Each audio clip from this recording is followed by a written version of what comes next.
Hello friends, welcome back to my YouTube channel.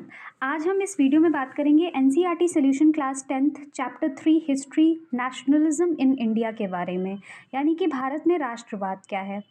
In this chapter we will discuss about the rise of nationalism in India through anti colonial struggle, highlighting Gandhi satyagraha, key movements like non cooperation, civil disobedience and quit India, and diverse participation from different groups like peasants, women, Dalit, and Muslims within the Indian National Congress, all driven by shared experience of oppression and the quest for freedom against British rule.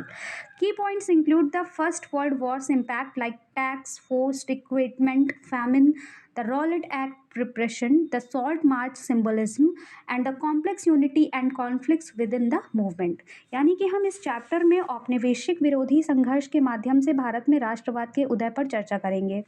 इसमें हम यह भी देखेंगे कि गांधी जी के सत्याग्रह को प्रमुखता से बताया गया है, साथ ही प्रमुख आंदोलनों का भी इसमें वर्णन किया गया है, जैसे कि असहयोग आंदोलन, सविनय अवज्ञा आंदोलन और भारत छोड़ो आंदोलन। ठीक है, इसमें भारतीय राष्ट्रीय कांग्रेस के भीतर विभिन्न समूहों, जिनमें किसान, महिलाएं, दलित और मुसलमान शामिल थे, उनकी विविध भागीदारी का भी वर्णन किया गया है, जो सभी दमन के साझा अनुभवों और ब्रिटिश साम्राज्य के खिलाफ स्वतंत्रता की खोज से प्रेरित थे। मुख्य बिंदु इसमें यह है कि प्रथम विश्व युद्ध का प्रभाव, जिसमें कर, जबरन भर्ती और अकाल शामिल है, रॉलेट एक्ट का दमन, नमक मार्च का प्रतीकात्मक महत्व और तथा आंदोलन के भीतर जो जटिल एकता और संघर्ष शामिल थे, उनके बारे में भी इस चैप्टर में हम चर्चा करेंगे। ठीक है, सबसे पहले हम बात करते हैं महात्मा गांधी एंड सत्याग्रह के बारे में। Return to India. Mahatma Gandhi came back to India in 1915 after working in South Africa. यानी कि महात्मा गांधी जो थे वो 1915 में दक्षिण अफ्रीका में काम करने के बाद भारत लौटे। Satyagraha concept. He introduced a new method of protest called satyagraha, which means insisting on truth। यानी कि उन्होंने विरोध का एक नया तरीका प्रस्तुत किया था, जिसे हम सत्याग्रह भी कहते हैं, और जिसका अर्थ होता है सत्य पर दृढ़ रहना, यानी कि डटे रहना। ठीक है, अब सत्याग्रह के बिलीफ्स देख लेते हैं कि सत्याग्रह की मान्यताएं क्या क्या थी। First, if the cause is just and the fight is against injustice, violence is not needed. यानी कि यदि कारण न्यायपूर्ण हो और संघर्ष अन्याय के विरुद्ध हो, तो हिंसा की आवश्यकता वहाँ पे नहीं होती है। ठीक है। सेकेंड, असत्याग्रही can win through truth and non violence, जिसे हम पर्सन प्रैक्टिसिंग सत्याग्रह के थ्रू भी अपना सकते हैं। यानी कि एक सत्याग्रही जो सत्याग्रह का पालन करता है, वह सत्य और अहिंसा के माध्यम से भी जीत सकता है। ठीक है। Next, even oppressors can be convinced to accept the truth. यानी कि दमन करने वाले को भी सत्य स्वीकार करने के लिए समझाया जा सकता है। Next, Gandhi believe that truth always wins in the end. Gandhi ji का विश्वास था कि अंततः सत्य की ही जीत होती है। अब हम बात कर लेते हैं सत्याग्रह मूवमेंट्स की, जो सबसे पहले चलाए गए थे। सबसे पहला जो चलाया गया था वो चंपारण में चलाया गया था 1916 में, to help plantation worker fight against an unfair system. यानी कि यह जो आंदोलन चलाया गया था चंपारण, वो नील बगान मजदूरों को एक अन्यायपूर्ण व्यवस्था के खिलाफ संघर्ष में सहायता करने के लिए हुआ था। ठीक है। दूसरा आंदोलन हुआ था खेड़ा में, 1917 में ये हुआ था, to support farmers suffering due to crop failure and tax demands. यानी कि यह फसल खराब होने और कर की मांगों के कारण पीड़ित किसानों के समर्थन के लिए किया गया था। जो पीड़ित किसान थे, उनको समर्थन देने के लिए ये आंदोलन चलाया गया था। ठीक है। अब बात करते हैं Gandhi's role in 1918 and his book Hind Swaraj के बारे में। यानी कि 1918 में गांधी जी की भूमिका क्या थी और उनकी पुस्तक हिंद स्वराज के बारे में यहाँ पे वर्णन किया गया है। इन 1918 सत्याग्रह इन अहमदाबाद। यानी कि 1918 का सत्याग्रह अहमदाबाद में हुआ था। इसमें Gandhi led a satyagraha movement among cotton mill workers in Ahmedabad. यानी कि गांधी जी ने इस आंदोलन में अहमदाबाद में कपास मिल के मजदूरों के बीच एक सत्याग्रह आंदोलन का नेतृत्व किया था। The workers were fighting for better wages and working conditions. मजदूर जो थे वो बेहतर मजदूरी और काम करने की परिस्थितियों के लिए संघर्ष कर रहे थे वहाँ पे। ठीक है। गांधी सपोर्टेड दम using peaceful protest and negotiation, यानी कि गांधी जी ने शांतिपूर्ण विरोध और वार्ता के माध्यम से उनका समर्थन किया। अब बात करते हैं हिंद स्वराज की। This is a famous book written by Mahatma Gandhi. यह महात्मा गांधी द्वारा लिखी गई एक प्रसिद्ध पुस्तक थी। In it he explained his ideas about Indian self rule, यानी कि इसमें उन्होंने भारतीय स्वशासन यानी स्वराज के बारे में अपने विचारों की व्याख्या की थी। He strongly promoted non cooperation with British rule as a way to achieve independence, यानी कि उन्होंने स्वतंत्रता प्राप्त करने के साधन के रूप में ब्रिटिश शासन के साथ असहयोग को दृढ़ता से बढ़ावा दिया था। ठीक है, कि हमें मतलब उनका कहना था कि हमें ब्रिटिश शासकों का सहयोग नहीं करना चाहिए। ठीक है, अब बात करते हैं economic changes in India due to world war one, यानी कि प्रथम विश्व युद्ध के कारण भारत में आर्थिक परिवर्तन क्या क्या हुए थे। First, decline of British imports, यानी कि ब्रिटिश आयात में गिरावट आई। British mills were busy producing goods for the army during the war, यानी कि युद्ध के दौरान ब्रिटिश मिलें जो थी वो सेना के लिए सामान बनाने में व्यस्त थी। As a result Manchester cloth imports to India decreased, इसका परिणाम ये हुआ कि भारत में मैनचेस्टर के कपड़े का आयात कम हो गया। This gave Indian textile mills a chance to grow and supply the domestic market, इससे भारतीय कपड़ा जो था वो मिलों को बढ़ने और घरेलू बाजार की आपूर्ति करने का अवसर मिला। ठीक है, यानी कि इसमें ये हुआ था कि भारतीय कपड़ा मिलों को बढ़ने और घरेलू बाजार की आपूर्ति इसमें बढ़ गई थी। Second, growth of Indian industry, यानी कि भारतीय उद्योगों का विकास हुआ। As the war continued Indian factories were asked to produce goods for the war, यानी कि जैसे जैसे युद्ध चलता रहा भारतीय कारखानों को युद्ध के लिए सामान बनाने के आदेश मिले। This led to new factories being set up, more workers being hired, longer working hours for everyone, इससे ये हुआ कि नई फैक्ट्रियां स्थापित हुई, अधिक मजदूरों की भर्ती हुई और सभी के लिए काम के घंटे बढ़ गए थे। ठीक है, अब बात करते हैं post war decline of British cotton industry and rise of Indian industrialist, यानी कि युद्ध के बाद ब्रिटिश कपड़ा उद्योग में गिरावट और भारतीय उद्योगपतियों का उदय। After world war one cotton production in Britain collapsed, यानी कि प्रथम विश्व युद्ध के बाद ब्रिटेन में कपास उत्पादन गिर गया था। Next, exports of British cotton cloth dropped sharply, यानी कि ब्रिटिश सूती कपड़े का निर्यात तेजी से घट गया। Britain could not modernize its industry or compete with rising powers like the United States, Germany and Japan.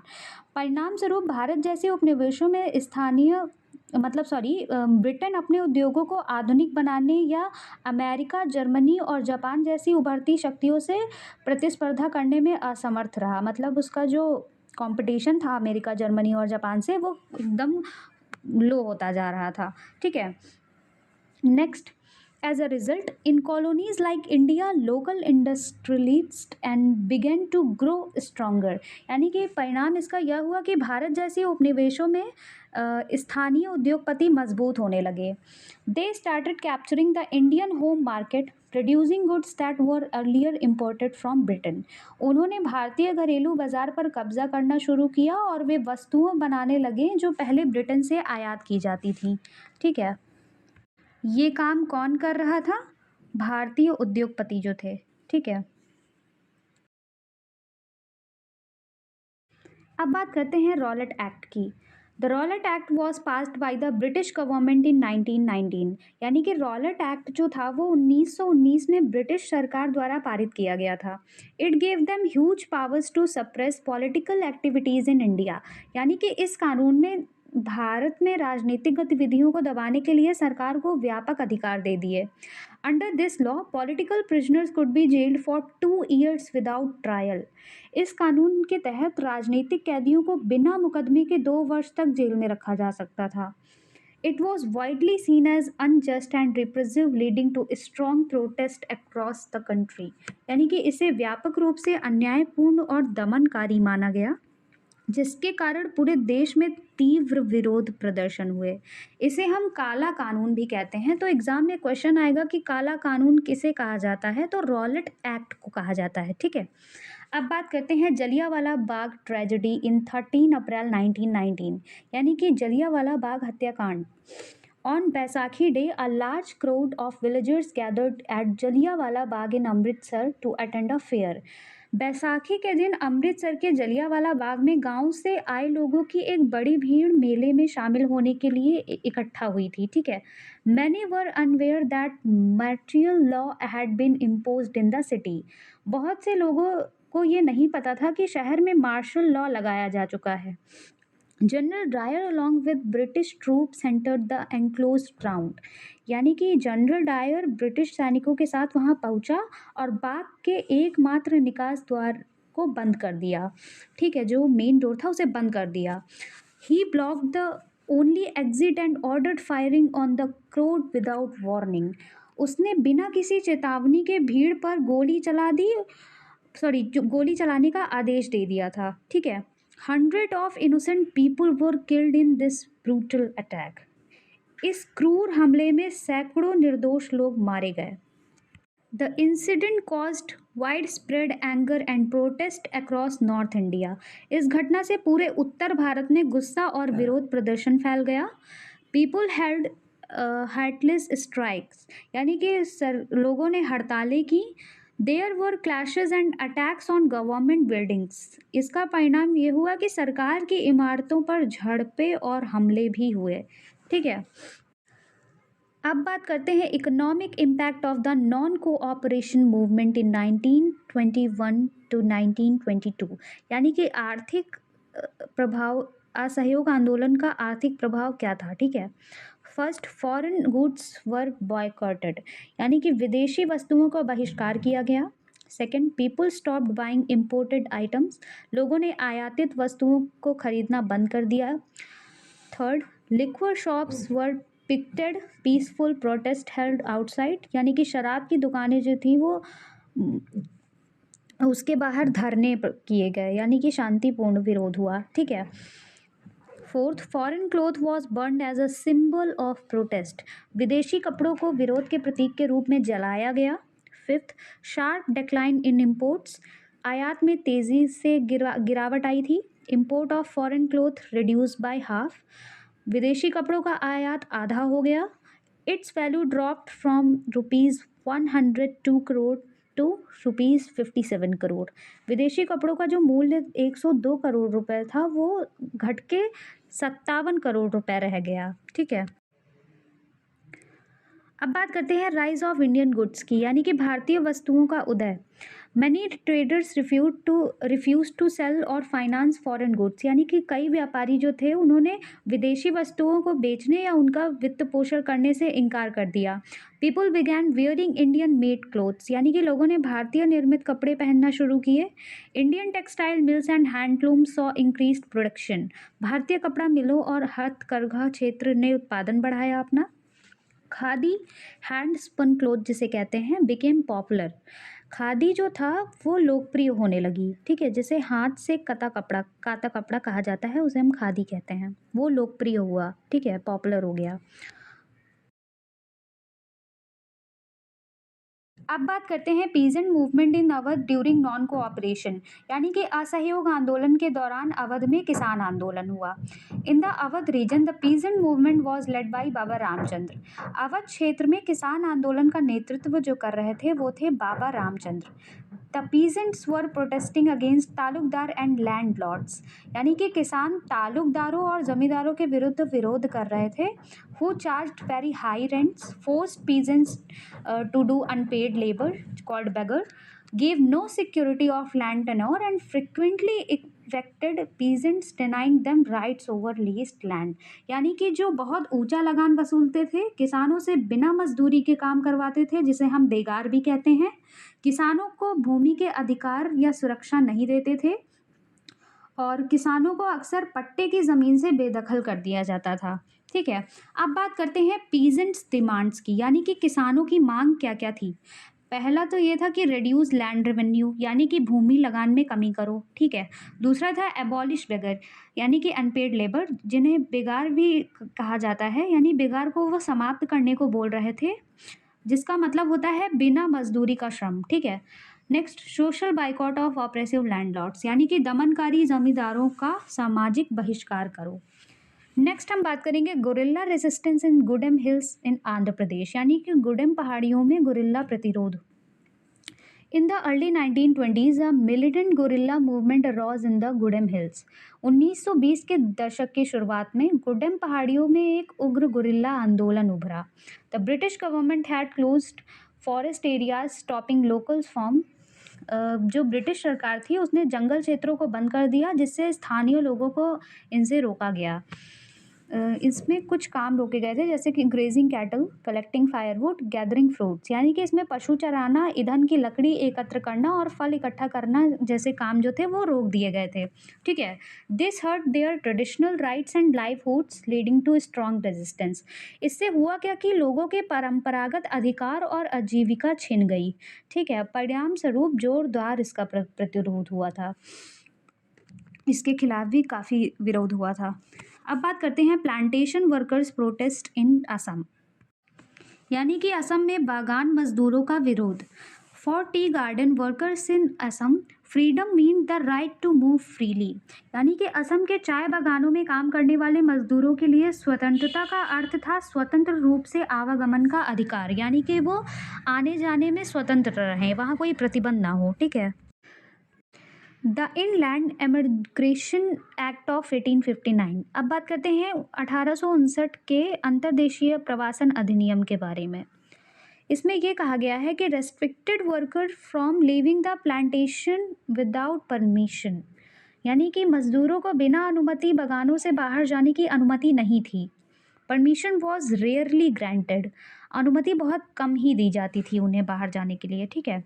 When they heard about the non-cooperation movement, thousands defied the rules and returned their village, यानी कि जब मजदूरों ने असहयोग आंदोलन के बारे में सुना तो हजारों मजदूरों ने नियमों का उल्लंघन कर दिया और अपने गांव की ओर लौट गए थे, ठीक है।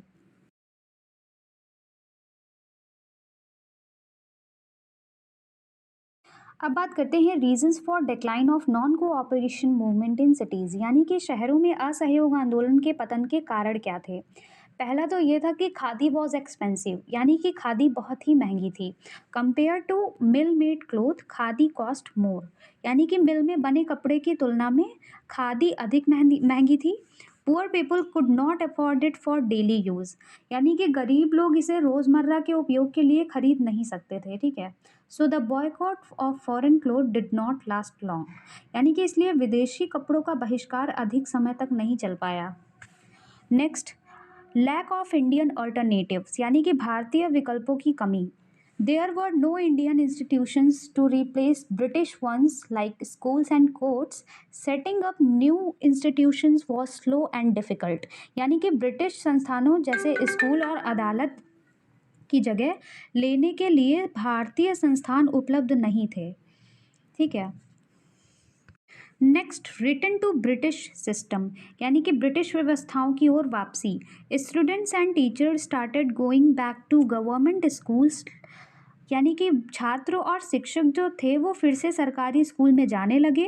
Lawyers resumed work in British courts, वकील ने ब्रिटिश अदालतों में दोबारा काम करना शुरू कर दिया।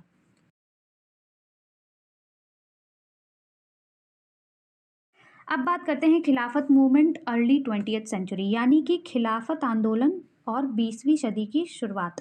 The Khilafat movement was launch by Mahatma Gandhi along with the Ali brothers like Mohammed Ali and Shaukat Ali, यानी कि जो खिलाफत आंदोलन था उसकी शुरुआत महात्मा गांधी ने मोहम्मद अली और शौकत अली, जिसे हम अली ब्रदर्स भी कहते हैं, उनके साथ मिलकर किया था इस आंदोलन का नेतृत्व, ठीक है।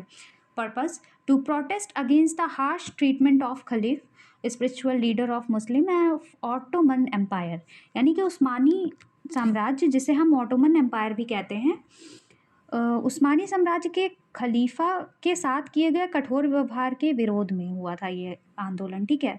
खलीफा हम उन्हें कहते हैं जो मुसलमानों का आध्यात्मिक नेता होता है। Second, to oppose the dismemberment of the Ottoman Empire by the British government, यानी कि ब्रिटिश सरकार द्वारा उस्मानी साम्राज्य के विघटन का विरोध करना। Third, it United Hindus and Muslims in a common cause and became part of the larger non cooperation movement, यानी कि इस आंदोलन ने हिंदुओं और मुसलमानों को एक साझा उद्देश्य के लिए एकजुट किया और यह व्यापक असहयोग आंदोलन का हिस्सा बन गया। This is a main purpose of Mahatma Gandhi, ठीक है, टू इम्प्लीमेंट खिलाफत मूवमेंट। ये बहुत जो ये पर्पस था वो मेन पर्पस था। अब बात करते हैं Chauri Chaura incident in February 1922, यानी कि चौरी चौरा कांड। In February 1922 Gandhi ji launched a no tax movement as a part of the non cooperation comparison, यानी कि फरवरी 1922 में गांधी जी ने असहयोग आंदोलन के अंतर्गत एक नो टैक्स आंदोलन शुरू कर दिया जिसमें कर ना देने की व्यवस्था की गई थी। During a peaceful demonstration the police fired at the crowd without any warning. इसमें हुआ क्या कि एक शांतिपूर्ण प्रदर्शन के दौरान पुलिस ने बिना चेतावनी पर मतलब एक भीड़ वहाँ इकट्ठा हुई थी उस पर गोली चला दी थी, ठीक है। In response the angry crowd turn violent, यानी कि प्रतिक्रिया में ये हुआ कि क्रोधित भीड़ ने पुलिस थाने पर हमला कर उसे आग के हवाले कर दिया, आग जला दी थी पुलिस स्टेशन में, ठीक है, विरोधियों ने। They attack the police station and set it on fire. प्रतिक्रिया में पुलिस थाने में आग लगा दी गई। This tragic incident happened in Chauri Chaura located in Uttar Pradesh. यह जो दुखद घटना हुई थी वो उत्तर प्रदेश के चौरी चौरा में हुई थी, ठीक है। अब बात करते हैं why the non cooperation movement lost momentum in cities, यानी कि शहरों में असहयोग आंदोलन की गति क्यों धीमी पड़ी। फर्स्ट, खादी वॉज कॉस्टली, यानी कि खादी महंगी थी। Compared to mill-made cloth, khadi was more expensive. Poor people could not afford it regularly, so the boycott of foreign cloth weakened over time. यानी कि मिल में बने कपड़ों की तुलना में खादी अधिक महंगी थी, गरीब लोग इसे नियमित रूप से खरीद नहीं सकते थे, ठीक है। Second, lack of Indian replacement. There were no Indian schools और courts ready to replace British ones, यानी कि भारतीय विकल्पों की कमी थी। इसमें यह हुआ कि ब्रिटिश संस्थानों की जगह लेने के लिए भारतीय स्कूल और अदालतें तैयार नहीं थी। Building new institutions was slow and difficult. नए संस्थानों का निर्माण धीमा और कठिन था, ठीक है।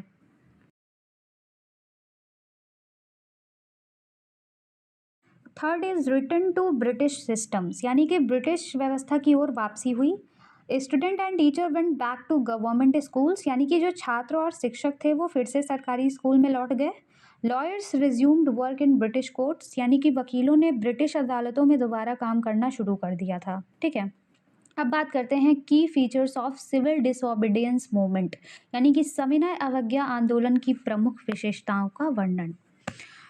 People were asked to not just refuse cooperation but to break British colonial laws, यानी कि लोगों से केवल सहयोग ना करने के लिए ही नहीं बल्कि ब्रिटिश औपनिवेशिक कानून को तोड़ने के लिए भी इसमें कहा गया था, ठीक है।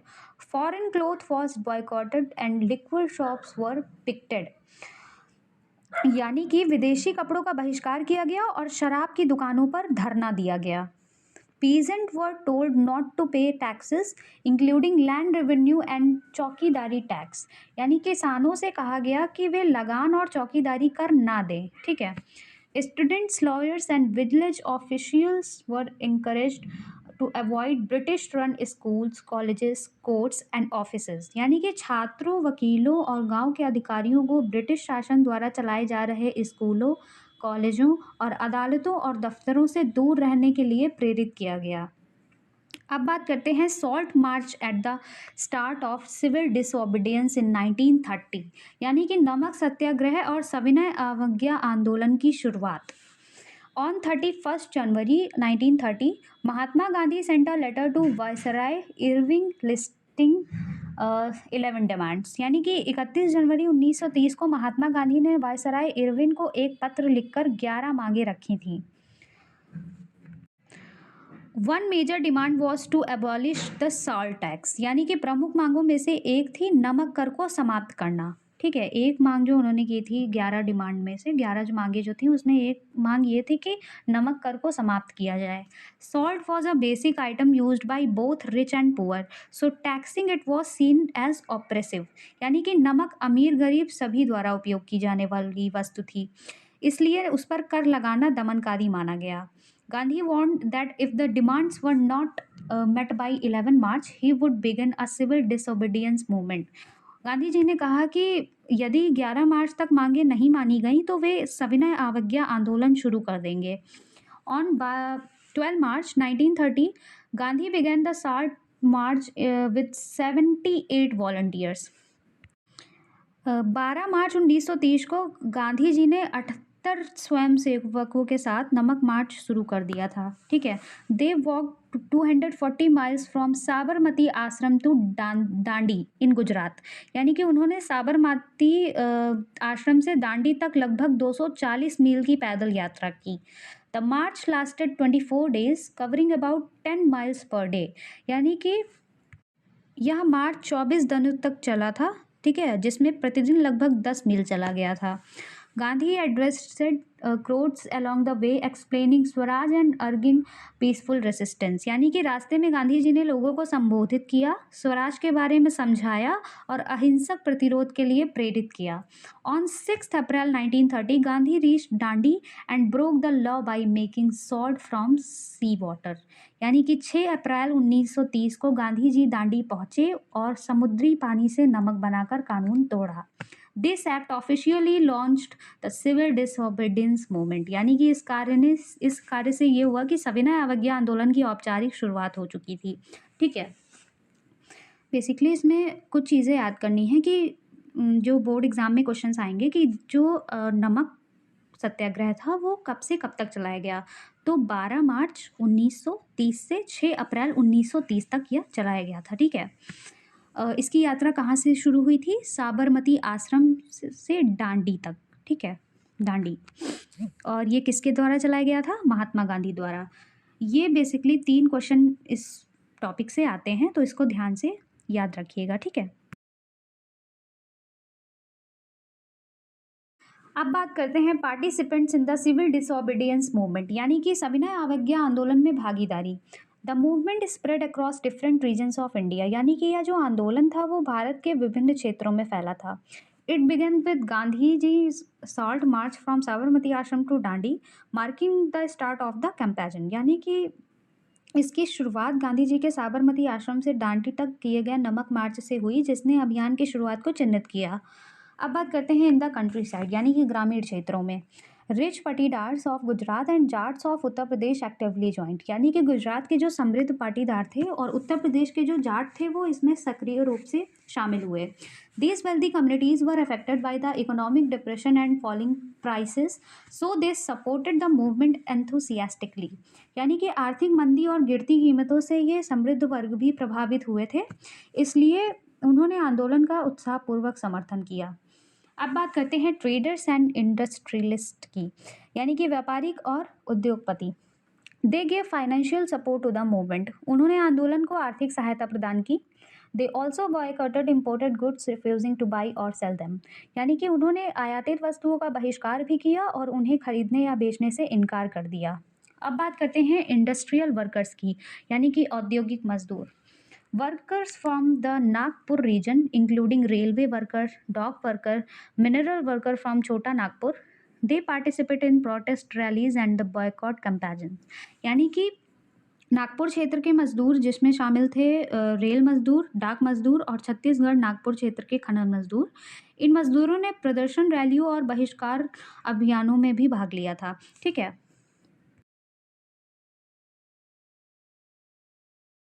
अब बात करते हैं limitation of the civil disobedience movement, यानी कि सविनय अवज्ञा आंदोलन की सीमाएं क्या क्या थीं। लो पार्टिसिपेशन बाय दलित्स अनटचेबल्स, यानी कि दलितों की कम भागीदारी रही इस आंदोलन में, जिसे हम अछूत भी कहते हैं। Doctor Bhimrao Ambedkar demanded a separate electorate for the depressed classes. यानी कि डॉक्टर भीमराव अंबेडकर ने दलित वर्गों के लिए अलग निर्वाचन मंडल की मांग की थी। This created tension with Gandhi ji, who wanted joint electoral electorates to maintain unity, यानी कि इससे गांधी जी के साथ तनाव पैदा हुआ क्योंकि वे एकता बनाए रखने के लिए संयुक्त निर्वाचन मंडल चाहते थे। ठीक है, और डॉक्टर भीमराव अंबेडकर अलग निर्वाचन मंडल की मांग कर रहे थे। तो गांधी जी को इस बात की चिंता थी। Limited support from some Muslim political groups, कुछ मुस्लिम राजनीतिक समूहों का समर्थन सीमित रहा। ठीक है, their response to the movement was lukewarm meaning not very enthusiastic, यानी कि आंदोलन के प्रति उनकी प्रतिक्रिया उत्साहहीन रही, मतलब कम जोश वाली रही। ठीक है, अब बात करते हैं provisions of the Poona act 1932, यानी कि पूना समझौता 1932 के प्रावधान। The Poona pact was sign between doctor Bhimrao Ambedkar and Mahatma Gandhi. Poona समझौता डॉक्टर अंबेडकर और महात्मा गांधी के बीच हुआ था। It granted reserved seats for the depressed classes in central and provincial legislatures.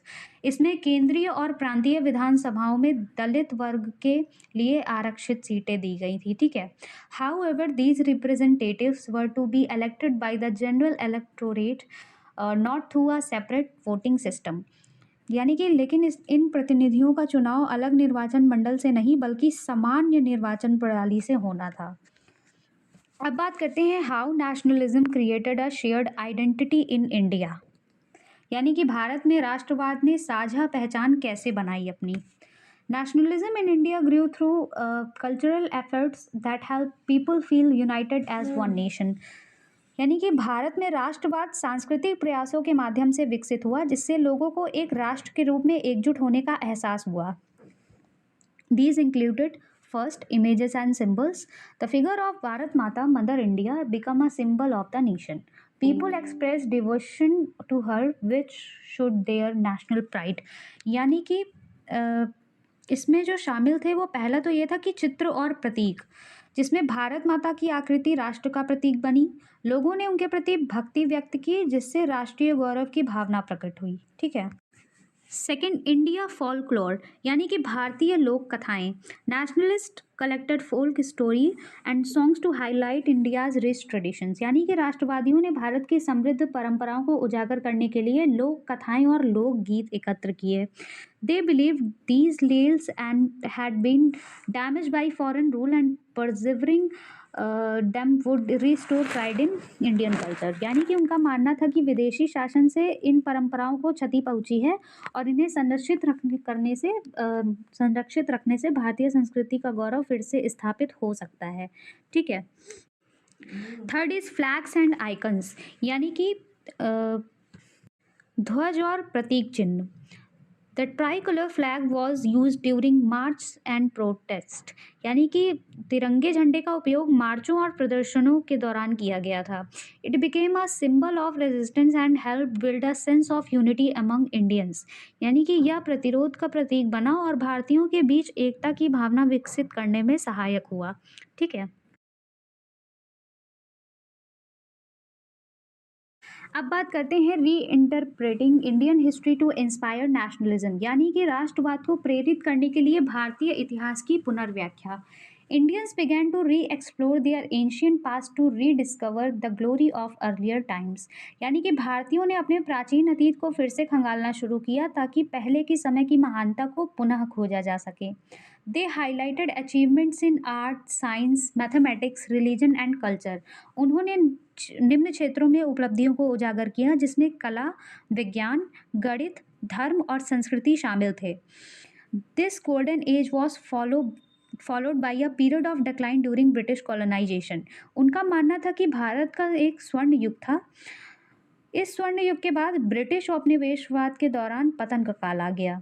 Nationalist believe that colonial rulers had miss represented Indian history making it seem backward and inferior, यानी कि राष्ट्रवादियों का विश्वास था कि औपनिवेशिक शासक जो हैं उन्होंने भारतीय इतिहास को गलत तरीके से प्रस्तुत किया है जिससे भारत को पिछड़ा और हीन बनाया है। ठीक है, आई होप आपको ये वीडियो समझ में आई होगी। ये वीडियो आपके बोर्ड एग्जामिनेशन के लिए बहुत इंपॉर्टेंट है क्योंकि ये क्लास 10th का मोस्ट इम्पॉर्टेंट चैप्टर है हिस्ट्री का। ठीक है, तो अच्छे से समझिएगा, एनसीईआरटी टेक्स्ट बुक के सारे क्वेश्चंस इसके देख लीजिएगा। अगली वीडियो जो आएगी उसमें मैं nationalism in Europe and nationalism in India का मैप सॉल्व कराऊंगी। ठीक है, कंबाइन करके। तो like my video, share with your friends and subscribe to my YouTube channel for more update. Thank you.